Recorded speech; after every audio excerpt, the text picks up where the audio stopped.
APCC అధ్యక్షులు YS Sharmila బీజేపీపై మండిపడ్డారు.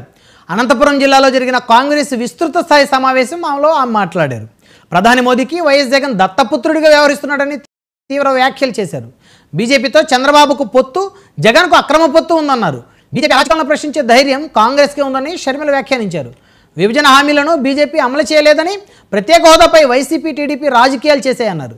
ప్రజలకు ప్రత్యామ్నాయం కాంగ్రెస్ పార్టీ అని, భవిష్యత్తులో మార్పు తీసుకొస్తుందని తెలిపారు.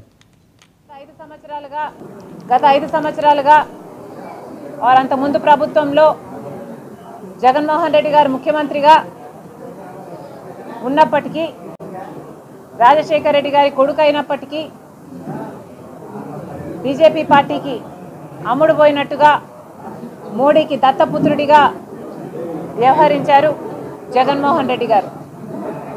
మెడలు వంచి ప్రత్యేక హోదా తెస్తానన్న జగన్మోహన్ రెడ్డి గారు ప్రత్యేక హోదా తేవడం కాదు కదా, బీజేపీ పార్టీకి ప్రతి బిల్లులోనూ మద్దతు ఇచ్చారు. అదానికి, అంబానీకి, బీజేపీ వాళ్ళకి ఏది కావాలంటే ఆ సాయం చేసి పెట్టారు. నిజంగానే మోడీ గారికి దత్తపుత్రుడిగా వ్యవహరించాడు జగన్మోహన్ రెడ్డి గారు.